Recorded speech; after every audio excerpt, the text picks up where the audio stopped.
یہ فرعون کے دربار میں بیٹھ جاتا. جو لوگ فرعون کو اللہ نہ مانتے, یہ انہیں اپنے جادو کے ذریعے سے فرعون کی خدائی منواتا تھا. فرعون پیسے دیتا تھا, رتبہ دیتا تھا, مقام دیتا تھا. جب حضرت موسیٰ دریا سے بندے بچا کے باہر نکلے نا, بڑی سننے والی بات ہے. موسیٰ باہر نکلا تو موسیٰ نے اپنے بندے پورے کرنے شروع کیے کہ سارے آ گئے. جب بندے پورے کر رہا تو ایک بندہ وہ منہ چھپا رہا ہے. موسیٰ نے کہا یہ کون ہے؟ جب موسیٰ قریب گیا تو وہ سامری جو سب سے بڑا دشمن تھا. موسیٰ نے کہا تو کیسے آ گیا؟ اسے ڈرتے ہوئے اسے کہا جی آخری ٹائم پہ میں نے فیصلہ تبدیل کر لیا. ہائے ہائے ہائے ہائے,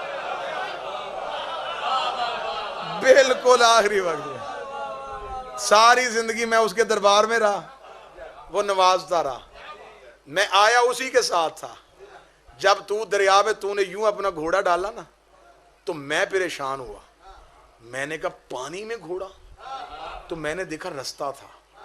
این ٹائم پہ میں نے فیصلہ تبدیل کر لیا. میں نے وہیں کھڑے ہو کے معافی مانگی, اس پہ کی لعنت.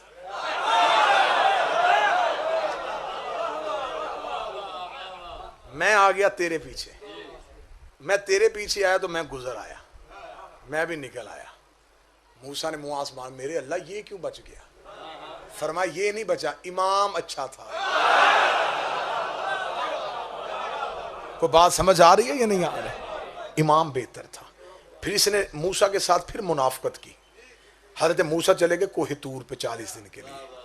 اس نے پیچھے سے کیا کام کیا؟ اس نے سونا اکٹھا کر کے پگلایا, اس نے بچڑا بنایا, اور یہ بچڑے کو اشارہ کرتا, بچڑا بولتا. اس نے لوگ اکٹھے کیے جو موسیٰ کے امتی تھے, وہ سارے اس کو ماننے شروع ہو گئے کہ یہ بھی ہمارے جیسا ہی ہے. اس نے کہا میری بات سنو, اس کا اللہ تو نظر نہیں آتا اور تم سجدہ کرتے ہو. یہ دیکھو میں نے, یہ سامنے, بات کرو, یہ تم سے بات کرے گا.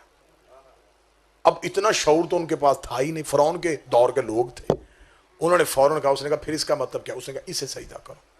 انہوں نے اسے سجدہ کرنا شروع کر دیا. جب موسیٰ کوہ طور سے واپس آئے, جناب ہارون سے پوچھا امت. اس نے کہا کون سی امت؟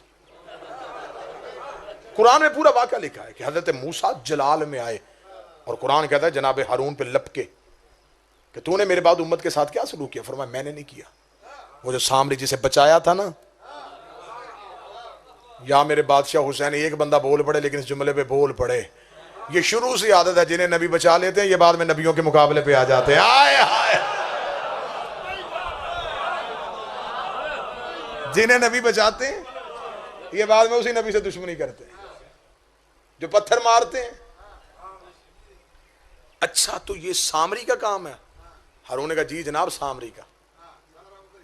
یہ اس اب اللہ کو بتا, یہ جس کو بچایا تھا نا, یہ سجدے وہ کروا رہا ہے. موسیٰ بڑا جلال والا نبی تھا. اللہ کے نبیوں میں موسیٰ غضبان کا اسے اللہ نے غضب والا موسیٰ, اتنا جلال والا نبی تھا. جلال میں موسیٰ نے عصا تکڑا دوڑا سامری کے گھر کی طرف.